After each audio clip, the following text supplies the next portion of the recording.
CH-134 रानी से मिलना। उसने एक दिव्य उपस्थिति भी निकाली जिससे उसे सीधे देखना मुश्किल हो गया। मोहिनी ने सिर झुका लिया। रानी को उसकी याद से कहीं अधिक सुंदर लग रहा था। और आगे भी ऐसा ही होता रहेगा। मानव ने एक और तथ्य देखा। उसके पास शायद ही कोई उच्च गोब्लिन विशेषता थी। क्या वह पहले स्थान पर एक उच्च गोब्लिन भी थी? वह नहीं बता सकता था क्योंकि उसके कान उसके बालों के चमकीले प्रभामंडल के पीछे छिपे थे। जितने भी गोब्लिन रानियों को मैंने जानता हूं वे सभी उच्च गोब्लिन हैं। वह ठीक से समझ नहीं पाया। उसे लग रहा था कि वह एक उच्च गोब्लिन बिल्कुल नहीं थी, और यह कुछ परिस्थितियों के कारण था जिसने उसे ऐसा रूप दिया। ऐसा लगता है कि यह संभावित मामला था। वैसे भी, यह ऐसा कुछ नहीं था जिसके बारे में उसे इस समय चिंता करने की जरूरत थी। उसके होंठ धीरे धीरे अलग हो गए। यहां तक कि उनकी आवाज भी खूबसूरत थी। ऐसा लगा जैसे किसी प्रेमी की मीठी फुसफुसाहट हो। आधिरा ने महसूस किया कि उसकी रीढ़ की हड्डी में ठंडक दौड़ रही है और उसने बिना किसी कारण के अपने अग्रभाग को झुला दिया। मोहिनी ने एक बार फिर विनम्रता से प्रणाम किया। मीरा की पहली बेटी, मोहिनी, महामहिम का अभिवादन करती है। आपको मुझे इतनी विनम्रता से अभिवादन करने की आवश्यकता नहीं है। उद्धरण चिन्ह डॉट डॉट डॉट। मैं आपके एहसान के लिए आभारी हूँ। उन शब्दों पर रानी की अभिव्यक्ति में एक सूक्ष्म परिवर्तन प्रतीत हुआ, लेकिन ये प्रकट होने की तुलना में तेजी से गायब हो गया। उसकी चांदी की आंखें फिर आधिरा और मानव की ओर मुड़ गईं। क्या आप मुझे बता सकते हैं कि आपके पीछे कौन है? वे साथी हैं जो कालकेतु को ट्रैक करने में मेरी मदद कर रहे हैं, आधिरा, मानव है। महामहिम महारानी को नमस्कार। आदिरा ने अपना सिर थोड़ा हिलाया। ऐसा लग रहा था कि अगर वह रानी की आकृति को देखता रहेगा तो वह पागल हो जाएगा। वह परेशान था क्योंकि रानी को देखकर उसके भीतर कुछ बेकाबू होकर हलचल करने लगा था। नतीजतन, उनके शब्द बाहर आने से पहले ही अटक गए। आदिरा। फिर उसने अपनी आंखें बंद कर ली जैसे उसने वह सब कुछ कह दिया हो जो वह कहना चाहता था। उसने ऐसा केवल इसलिए किया क्योंकि वह रानी को और अधिक देखना सहन नहीं कर सकता था, लेकिन ये स्पष्ट था कि आसपास के लोग इस तरह के कार्यों को कैसे देखेंगे। कैसे अशिष्ट हैं। रानी के बगल में एक बूढ़ी ग्रेमलिन का चेहरा लाल हो गया। मोहिनी के हाव भाव बहुत अलग नहीं थे। तुम्हारी हिम्मत कैसे हुई व्यवहार करने की? लेकिन महामहिम, इंसानों पर गोब्लिन शिष्टाचार थोपना असंभव है, क्या आपको नहीं लगता? मैं क्षमा प्रार्थी हूँ। काव्या ने रानी की ओर अपना सिर झुका लिया, लेकिन वह अभी भी आधिरा को गुस्सैल आंखों से देख रहा था। वह नहीं जानता था कि आधिरा ने अपनी आंखें क्यों बंद कर ली, लेकिन मानव ने अपनी जीभ पर क्लिक किया। माहौल तनावपूर्ण हो गया था। महारानी, जिसके पास सर्वोच्च अधिकार था, को इस बात से कोई फर्क नहीं पड़ता था कि क्या हुआ था, लेकिन उसके आसपास के बुजुर्गों के भाव अच्छे नहीं थे। द गोब्लिन शब्द केवल रानी के नीचे हैं। बिना वजह उनसे दुश्मनी करने से कुछ भी अच्छा नहीं होगा। रानी की निगाह मानव पर पड़ी। कहते हुए मानव ने धीरे से सिर झुका लिया। जंगल की कृपा अनंत काल तक बहती रहे और सूरज की रोशनी हमेशा आकाश को रोशन करे। मेरा नाम मानव है, महेंद्रगढ़ साम्राज्य का एक जादूगर हूँ। महामहिम। बुजुर्ग के भावों में काफी सुधार हुआ। मोहिनी सहित कुछ लोगों ने मानव को विस्मय से देखा। रानी ने मानव को अजीब निगाहों से देखा। जादूगर मानव, आप गोब्लिन शिष्टाचार से बहुत परिचित हैं। ये थोड़ा पुराने जमाने का है लेकिन फिर भी आश्चर्यजनक है। मुझे गोब्लिन दोस्त बनाने के कुछ मौके मिले हैं। मोहिनी ने उस पर अपना सिर झुका लिया। उसके लिए डार्क गोब्लिन से इस तरह के पुराने जमाने का अभिवादन सीखना असंभव होगा क्योंकि उन्हें ऐसी चीजें कभी पसंद नहीं थी। क्या उसके अन्य ग्रेमलिन समूह भी इनसे परिचित थे? मैं अमृता सिंह जैन हूँ, द गोब्लिन क्वीन। उस समय आदिरा की भौं फड़क गई और उसने एक आंख खोली। एक पल के लिए चुप रहने वाले मानव ने एक बार फिर सिर झुका लिया। उद्धरण चिन्ह डॉट डॉट डॉट। महामहिम, आपसे मिलना सम्मान की बात है। गोब्लिन के लिए मध्य नामों का एक विशेष अर्थ था और हर किसी के द्वारा इसका उपयोग नहीं किया जा सकता था। सिंह एक मध्य नाम था जिसे केवल वही प्राप्त कर सकते थे जो रानी के रूप में सिंहासन पर बैठे थे। लेकिन जिस चीज पर मानव और आदिरा ने सबसे ज्यादा ध्यान दिया, वह उनका अंतिम नाम था। जैन। ये बलवीर के अंतिम नाम जैसा ही था। उन्होंने बलपूर्वक अपने आश्चर्य को निगल लिया। रानी के रिश्तेदार। मानव ने सोचा कि क्या चीजें पहले से कहीं अधिक जटिल हो सकती हैं। उसी समय वह बेहद खुश था कि उसने बलवीर के नाम को मोहिनी के सामने प्रकट नहीं करने का फैसला किया था। ये वास्तव में एक दैवीय चाल थी। ये बहुत लंबे समय के लिए नहीं होगा, लेकिन मुझे अभी भी उम्मीद है कि आप आराम से अपने प्रवास का आनंद ले सकते हैं। मोहिनी, क्या आप अपने साथियों को हमारे समाज के नियम सिखा सकते हैं? बेशक महामहिम। हिमपात उस पर थोड़ा हिल गया। मानव और मोहिनी एक बार फिर झुके जबकि आदिरा बस पलट गया। उनके चेहरे एक बार फिर बदसूरत हो गए, लेकिन आदिरा को इसकी कोई परवाह नहीं थी। उन्होंने मोहिनी का पीछा किया और बोधि वृक्ष को छोड़ दिया। कुछ देर बाद वे दूसरे पेड़ के सामने पहुंचे। क्योंकि ये हाई गोब्लिन गांव था, हर पेड़ काफी बड़े थे। इसने गोब्लिन को पेड़ों को नुकसान पहुंचाए बिना अपना घर बनाने की अनुमति दी। इसलिए मोहिनी, जिसने दरवाजा बंद कर दिया था, ने चारों ओर देखा और उसकी आंखों में चमक आ गई। यह सबूत था कि वह गुस्से में थी। आधिरा, तुम महारानी के प्रति इतने असभ्य कैसे हो सकते हो? अगर यह मानव की त्वरित सोच के लिए नहीं होता, तो यह बहुत बुरा हो सकता था। आधिरा, जो शायद ही कभी अपना मुंह बंद करता था या पीछे हट जाता था, कहने से पहले आह भरता था। मुझे माफ करें, यह पूरी तरह से मेरी गलती है। मैं खुद को नियंत्रित करने में विफल रहा। इसने मोहिनी को एक पल के लिए अवाक छोड़ दिया, क्योंकि उसने कभी उम्मीद नहीं की थी कि वह अपना सिर नीचे करेगी और माफी मांगेगी। उसने आहें भरने से पहले न जाने क्या क्या कहा, कई बार अपना मुंह खोला और बंद किया। उद्धरण चिन्ह ... तुम दोनों शहर में रहते हुए यहाँ रह सकते हो। आप अकेली रहती है? मानव के सवाल पर उसने सिर हिलाया। सही बात है। क्या यहाँ कोई समस्या है? मानव पता नहीं क्या कहना है। एक अविवाहित एकल महिला के लिए अपने घर में अकेले दो वयस्क पुरुषों के साथ रहना मनुष्यों के बीच बहुत साहसिक माना जाएगा। लेकिन गोब्लिन के बीच ऐसा कुछ खास नहीं लग रहा था। मुझे थोड़ी देर के लिए बाहर जाना है। जब भी मैं थोड़ी देर बाद शहर वापस आता हूं तो मेरे पास रिपोर्ट करने के लिए कुछ चीजें होती हैं। हो सकता है कि मैं सूर्यास्त से पहले वापस न आ सकूं, इसलिए कृपया कोशिश करें कि घर से बाहर न निकले। मास्टर बेडरूम में खाना रखा है। फिर मिलते हैं। इतना कहकर मोहिनी घर से निकल गई। बेडरूम में जाने से पहले मानव और आदिरा ने एक दूसरे को देखा। और जैसे ही उन्होंने लकड़ी की मेज पर भोजन को देखा, वे अवाक रह गए। संक्षेप में, यह सलाद था। कोई ड्रेसिंग भी नहीं थी। इसे खाते समय शायद आपको घास के अलावा कुछ भी स्वाद नहीं आता है। आधिरा की अभिव्यक्ति इस हद तक सिकुड़ गई थी कि यह मुश्किल से समझ में आ रहा था। यह बकरी का खाना है। मानव ने चुपचाप अपने बैग से कुछ झटका लिया और उस पर फेंक दिया। इससे आधिरा का चेहरा तुरंत चमक उठा। आपकी तैयारी काफी अच्छी है। यह थोड़ा कठिन है, लेकिन आप जैसे जानवर के लिए इससे कोई फर्क नहीं पड़ना चाहिए। मुझे देखने दो। आदिरा मुस्कुराया और झटके में काट लिया। फिर वह रुक गया। अगर कोई और ऐसा मजाक करता तो बेझिझक उनका सिर फोड़ देता, तो अब क्यों मान रहा था? झटके खाने के बजाय मानव ने मोहिनी द्वारा तैयार किए गए भोजन को खाना शुरू कर दिया। बिना ड्रेसिंग वाली सब्जियों में केवल उनका प्राकृतिक स्वाद होगा। आधिरा ने उसे एक अजीब नजर से देखा। स्वाद कैसा लगा? कुछ काटने के बाद इसका अपना स्वाद होता है। आपको ये कोशिश करनी चाहिए। बिल्कुल नहीं, ये काम अभी और जटिल हो गया है। स्वाभाविक रूप से मानव ने टेलीपैथी का उपयोग करते हुए ये बात कही। CH-135 टेलीपैथी का उपयोग।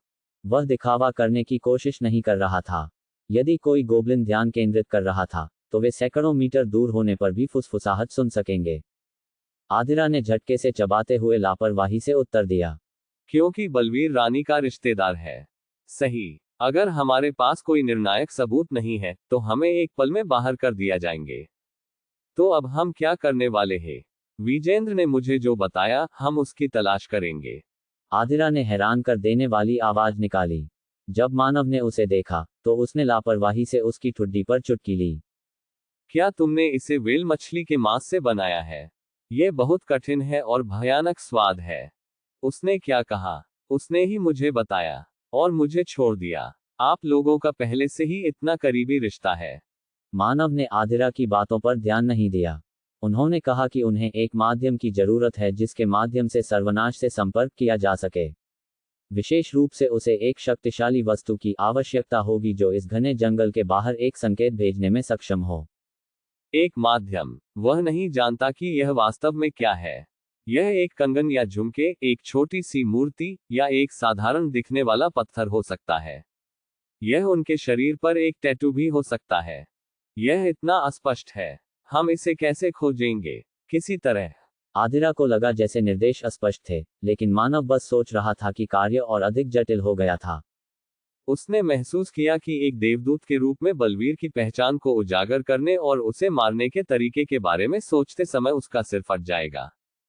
यह आसान नहीं था, लेकिन नामुमकिन भी नहीं था। यदि वे केवल इस कड़ी मेहनत के साथ एक सर्वनाशी देवदूत को मारने में सक्षम थे तो यह इसके लायक से भी अधिक होगा। स्वाभाविक रूप से, ये कुछ ऐसा था जो तब भी इसके लायक होगा, भले ही उन्हें इससे 100 गुना अधिक नुकसान उठाना पड़े। यही कारण था कि मानव ने इस बिंदु पर विजेंद्र से मिलकर खुद को बेहद भाग्यशाली महसूस किया। हालांकि मैं उस पर पूरी तरह भरोसा नहीं कर सकता। हालांकि उन्होंने अभी तक अपनी शंका नहीं छोड़ी थी। डेमिगॉड्स के साथ उनके खराब संबंध इतनी आसानी से ऐसा करने में सक्षम होने के लिए बहुत लंबे समय तक चले थे। विजेंद्र शायद ये जानता था। एक को शक हुआ तो दूसरे को पता चल गया। फिर भी दोनों ने साथ काम करने में कोई कसर नहीं छोड़ी। वे अच्छी तरह जानते थे कि यह उनके अतिव्यापी लक्ष्यों को प्राप्त करने का एकमात्र तरीका था। बेशक, ये विजेंद्र का लक्ष्य था जिसने उसे और अधिक संदिग्ध बना दिया। एक देवता, विशेष रूप से तलवार से सर्वनाश करने वाला। वह देवता के ठीक नीचे के 5 देवताओं में से एक था। उसे अपनी ही जाति को मारने का क्या कारण था? उनके विचार भटक गए थे। मानव ने फिर से टेलीपैथी का इस्तेमाल किया। यदि वह मृत्युंजय से संपर्क करता है तो उसे दिव्य ऊर्जा का एक निशान जारी करना होगा। आप शायद इसे यहां से महसूस नहीं कर पाएंगे, लेकिन मैं कर सकता हूं। तब हम पता लगा सकते हैं कि माध्यम क्या है। हो, समझा। तो हम यहां तब तक प्रतीक्षा करेंगे जब तक बलवीर डेमिगोड से संपर्क नहीं करता। सही। क्या यही था? उसकी अपेक्षा से यह आसान था। आधिरा को अचानक कुछ एहसास हुआ और उसने थोड़ा हैरान भाव से पूछा, लेकिन क्या होगा अगर वह उनसे संपर्क नहीं करता है? हमें बस उसे ऐसा करने के लिए सही मात्रा में दबाव देना होगा। वह इतना चिंतित होगा कि उसके पास देवता से संपर्क करने के अलावा कोई विकल्प नहीं होगा। मानव के होठों पर मुस्कान फैल गई। आखिरकार मैंने एक अच्छी योजना के बारे में सोचा है। उस समय मानव लावण्या के बारे में सोच रहा था। उसका पहला लक्ष्य उससे संपर्क करना होगा। आधिरा ने कहा, मैं ऊब जाऊंगा। मेरे मारने के लिए उसके आसपास कोई राक्षस नहीं है, तो मैं समय कैसे गुजारूंगा? उन्होंने मानव पर एक सूक्ष्म टकटकी लगाई, जिसने अपना सिर मजबूती से हिला दिया। मैं नहीं कर सकता क्योंकि मेरे पास निपटने के लिए व्यवसाय नहीं है।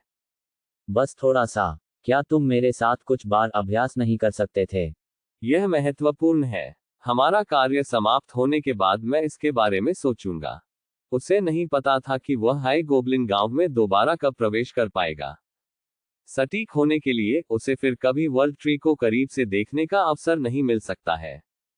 वर्ल्ड ट्री, बोधि वृक्ष, कुछ ऐसा था जो वह विश्व वृक्ष पर परीक्षण करना चाहता था जो लगभग 4500 से अधिक वर्षों से मौजूद था। यदि वह कर सकता है जो वह सोच रहा था, तो उसे उसकी अपेक्षा से कहीं अधिक बड़ी फसल प्राप्त होगी।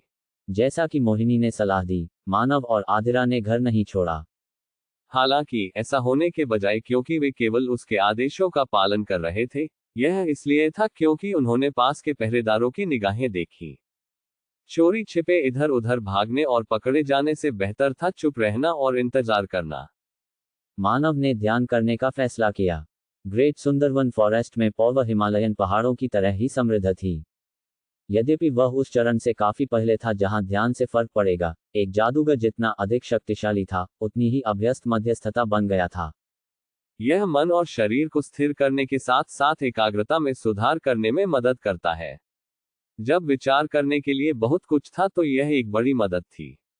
दूसरी ओर, आदिरा ने झपकी ले ली। मोहिनी अगले दिन थकी हुई दिख रही थी। ऐसा लगता था कि वह पूरी रात जागी थी।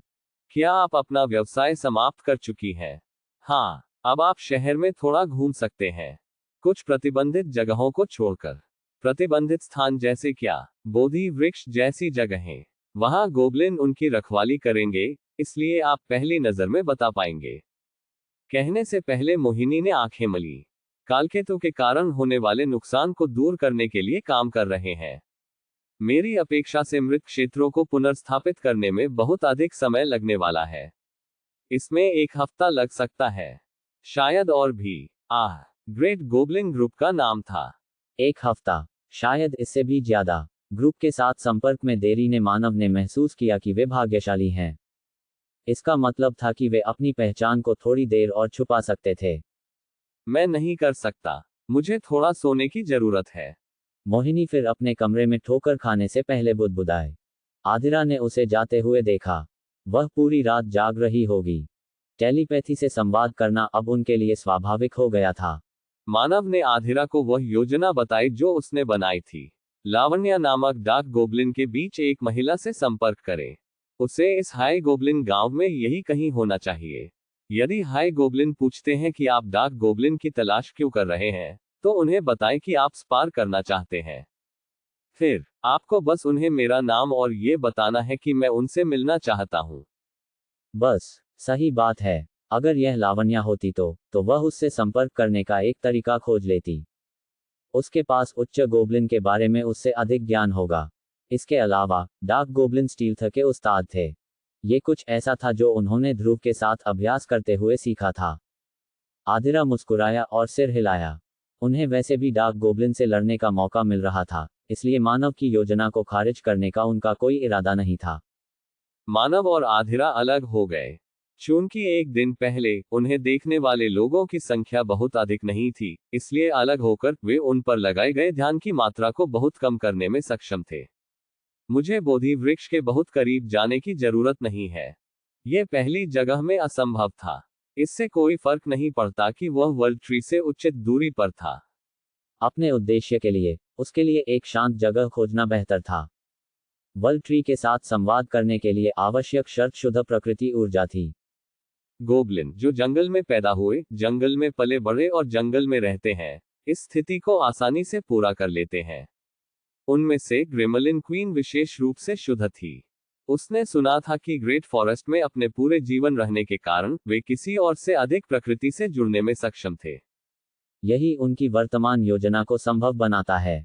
फ्रोजन रिवर, टोरकुंटा के दिल और पहाड़ों में उनके समय के प्रशिक्षण के लिए धन्यवाद। जहां प्राकृतिक ऊर्जा अत्यधिक प्रचुर मात्रा में थी, उनके शरीर में अब एक ग्रेमलिन जितनी प्राकृतिक ऊर्जा थी। केवल रानी ही अपनी आत्मा को वर्ल्ड ट्री के साथ साझा कर सकती थी, लेकिन मानव के लिए संक्षिप्त संपर्क करना अभी भी असंभव था। CH-136 spirit world. घर से निकलने के कुछ ही समय बाद उन्हें एक उपयुक्त स्थान मिल गया था। यह बोधि वृक्ष की छाया में ही था, इसलिए कोई गोबलिन वहां नहीं रहना चाहता था। देखने वालों की टोली फिर भी उसका पीछा करती रही, लेकिन उससे कोई फर्क नहीं पड़ा। प्राकृतिक ऊर्जा से समृद्ध स्थानों में जादूगरों का ध्यान करना सामान्य था। बाहर से वह बस एक जादूगर की तरह दिखेगा जो अपने प्रशिक्षण के प्रति समर्पित था, इसलिए वे जल्दबाजी में काम नहीं करेंगे। उसने अपनी आंखें बंद कर ली और तुरंत ऐसा लगा जैसे उसका दिमाग तैर रहा हो। इसे आंशिक आउट ऑफ बॉडी अनुभव के रूप में वर्णित किया जा सकता है। बेशक इसका मतलब यह नहीं था कि वह पूरी तरह से रक्षाहीन था। उसने पहले से ही कई अवरोधक लगा रखे थे, और वह अभी भी पास की किसी भी हरकत पर प्रतिक्रिया कर सकता था। वह दुनिया जिसे केवल मन ही देख सकता था, पूरी तरह से अलग थी। एक अंधेरी जगह में दर्जनों और सैकड़ों रोशनी थी। ये चीजें आत्माएं थीं। इनमें से कुछ रोशनी विशेष रूप से उज्ज्वल थी। ये रोशनी क्वीन अमृता, मोहिनी और आधिरा जैसे कई लोगों का प्रतिनिधित्व करती है। आदिरा का प्रकाश तीव्र था। मानव अपनी आत्मा के प्रकाश के आधार पर किसी व्यक्ति के कौशल के स्तर का अनुमान लगा सकता था। और इन चमकदार रोशनी के बीच एक प्रकाश इतना मजबूत था कि अन्य रोशनी इसकी तुलना नहीं कर सकती थी, भले ही वे सभी संयुक्त हों। यहां तक कि आदिरा भी सूरज के सामने जुगनू की तरह ही था। मानव अपनी आत्मा को इस उज्ज्वल प्रकाश के करीब ले गया और धीरे धीरे अपने शरीर को छोड़ना शुरू कर दिया। उन्होंने तैरने की सुखद अनुभूति महसूस की, उसके बाद गर्मी, आराम और विश्राम। इस गर्म, हर्षित अनुभूति ने उसके पूरे शरीर को भर दिया।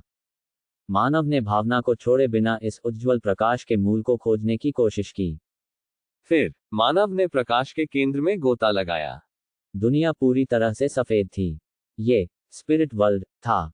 Single quote. इसे काल्पनिक दुनिया भी कह सकते हैं। मानव ने आश्चर्य से अपने शरीर को देखा। यह शरीर, यह मानव की स्पिरिट नहीं बल्कि आर्यन की स्पिरिट थी। और यह वह शरीर था जो उसके चरम पर था, दूसरे शब्दों में, मरने से पहले का शरीर। जब उन्होंने अपने मन को फ्लेक्स किया, तो उन्होंने शक्ति महसूस की कि मानव वर्तमान में मैच की उम्मीद नहीं कर सकता। चूंकि ये काल्पनिक दुनिया है, क्या मैंने अवचेतन रूप से अपनी मूल छवि देखी? उसकी अभिव्यक्ति अजीब हो गई क्योंकि वह सोच रहा था कि क्या वह उस भावना के लिए तरस रहा था जो उसके पास वर्तमान में थी। नमस्ते, एक मधुर आवाज उसके कान में पड़ी। मानव घूम गया। वहां खड़ी, भूरे बालों वाली एक सुंदर, सुशील महिला थी। उसकी एक उपस्थिति थी जो प्रकृति की देवी की तरह महसूस होती थी। जब मानव ने क्वीन अमृता को अभिवादन किया तो मानव बहुत अधिक विनम्र तरीके से झुका। आपसे मिलना सम्मान की बात है, अमृता। हल्के से हाथ हिलाने से पहले अमृता धीरे से हंसी। सफेद स्थान एक पल के लिए टिमटिमाया, और अगले ही पल, ये एक आरामदायक कमरा बन गया। वे अब एक लकड़ी के घर में थे, जिसकी खुली खिड़कियों से गर्म धूप आ रही थी और लकड़ी की एक छोटी मेज पर चाय के कप रखे थे। वह पहले टेबल पर बैठे और धीरे से उन्हें इशारा किया। क्या आप एक सीट चाहेंगे? मानव बिना कुछ बोले अमृता के सामने बैठ गया। उसने अपना चाय का कप उठाया और बोलने से पहले एक चुस्की ली। मुझे गोबलिन के अलावा किसी से भी बात करने का मौका मिले काफी समय हो गया है। क्या यह आपको असहज करता है? बिल्कुल नहीं। मैं वास्तव में अभी बहुत खुश हूं। मैं कुछ समय से किसी नए व्यक्ति से मिलने के लिए तरस रहा हूं। अमृता हंस पड़ी। मानव भी मुस्कुराया। उद्धरण चिन्ह ... मैं आपसे कुछ पूछना चाहता हूं। अगर यह उनके बारे में है, तो मुझे कुछ नहीं कहना है। पहले के विपरीत जो आवाज निकली वह बेहद ठंडी थी। ये पूछने की जरूरत नहीं थी कि वे कौन थे। देवताओं के प्रभाव से अमृता भी नहीं बच सकी। मानव को थोड़ी निराशा हुई। अगर स्पिरिट के साथ एक बंधन साझा करने वाली अमृता ने बलवीर के खिलाफ शपथ ली होती, तो उन्हें किसी अन्य गवाह की आवश्यकता नहीं होती। हालांकि ये वह सवाल नहीं था जो मानव पूछना चाहता था। मैं समझता हूँ। हालांकि जो मैं वास्तव में उत्सुक हूँ वह अतीत है। सबसे पहले, मुझे लगता है कि मुझे आपको अपने बारे में कुछ दिखाना चाहिए। उस समय मानव ने अपनी यादें उन्हें बताईं। अमृता ने चुपचाप उनकी क्षमता की प्रशंसा करते हुए उनकी स्मृतियों को स्वीकार किया। उन्हें स्पिरिट वर्ल्ड की बहुत अच्छी समझ है। ये स्पिरिट वर्ल्ड था। उन लोगों के साथ यादों और भावनाओं को साझा करना संभव था, जिनसे आप जुड़े हुए थे। हालांकि ऐसा कार्य करना उतना सरल नहीं था जितना कि लग रहा था।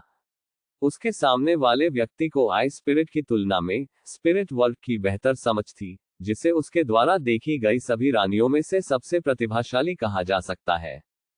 लेकिन यह आश्चर्य की शुरुआत थी। मानव ने उसे जो दिखाया वह आर्यन की यादें थीं।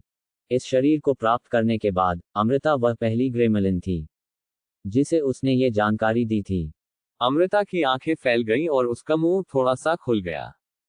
इसमें लगने वाला समय ज्यादा नहीं था, शायद 1 सेकंड या इससे भी कम। हालांकि उस समय में अमृता मानव की सभी यादों को पूरी तरह से सुनने में सक्षम थी। बेहद शक्तिशाली देवताओं के साथ खूनी लड़ाई, दोस्तों का एक समूह जिनके साथ उसने दुनिया के छोर तक यात्रा की, देवताओं द्वारा कैद किए पल, रसातल में बिताए गए एकांत के वर्ष, एक नया शरीर प्राप्त करना, यह महसूस करना कि 3500 साल बीत चुके थे, और वह अकेलापन जो ये जानने के साथ आया कि उसकी परवाह करने वाला कोई नहीं बचा था। उसकी आंखों से आंसुओं की धारा बहने लगी। आर्यन की स्मृतियां कांटों और पतन से इतनी भरी हुई थी कि शक्तिशाली मानसिक क्षमताओं वाले अमृता जैसे उत्कृष्ट जादूगर भी अपनी भावनाओं को नियंत्रित नहीं कर सकते थे।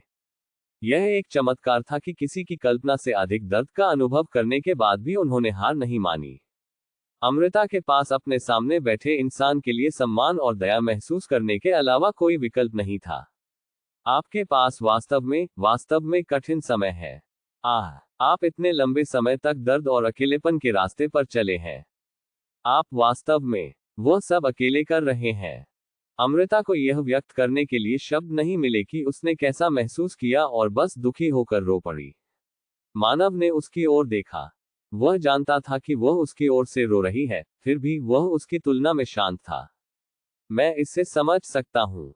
अमृता ने अपने आंसू पोंछे। वह समझ गई। उसके सामने यह आदमी वास्तव में इस तरह के दर्द और दबाव को झेल सकता था।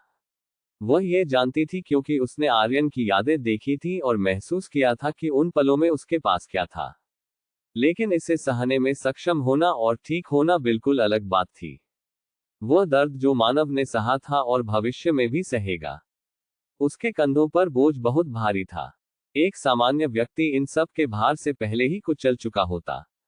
फिर भी उसकी आंखों में ये चेहरा, जिसने अभी कहा था कि वह इसे सहन कर सकता है, उस क्षण अविश्वसनीय रूप से उदास लग रहा था। मैं भी देवताओं की शक्ति से बंधा हुआ हूँ। मुझे पता है, देवगण उत्कृष्ट प्राणियों पर जो शक्ति लगा सकते हैं वह कहीं अधिक है। ये विडंबनापूर्ण था। देवता मनुष्य या गोब्लिन जैसे डेमिगोड प्राणियों पर अपनी पूरी शक्ति का प्रयोग नहीं कर सकते थे, लेकिन अर्ध पारलौकिक और पारलौकिक प्राणियों जैसे कि अमृता या ड्रैगन के साथ व्यवहार करते समय वे बिना किसी संयम के अपनी शक्तियों का उपयोग कर सकते थे। लेकिन मैं आपकी मदद करना चाहती हूँ। मैं तुम्हें वह सब कुछ बताऊंगी जो तुम जानना चाहते हो। ये बात अमृता ने दृढ़ निश्चय के साथ कही। उसका रवैया अब पहले से कहीं अधिक गंभीर था। बोलने से पहले मानव ने सीधे उसकी आंखों में देखा। मैं जानना चाहता हूं कि मेरे दोस्तों के साथ क्या हुआ। यह कुछ ऐसा है जिसे आपको जानना चाहिए क्योंकि आप इस दुनिया में सभी पृथ्वी से जुड़े हुए हैं। एक पल के लिए देखने के बाद ही अमृता को समझ आया कि आर्यन बिना किसी निशान के कैसे गायब हो गया था। यहां तक कि अमृता भी निरपेक्ष क्षेत्र के आर पार नहीं देख सकती थी, जो आमतौर पर 9 स्टार जादूगर से घिरा होता था। शायद देवताओं को छोड़कर, जिसने आर्यन को गायब कर दिया था। यह समझ में आता है कि अमृता को कोई निशान नहीं मिला क्योंकि ये देवताओं के सबसे करीब माने जाने की शक्ति थी। मैं तुम्हें वह सब कुछ बताऊंगा जो मैं जानता हूं। सबसे पहले जादू योद्धा राजा है। वह सहारा रेगिस्तान में मारा गया था।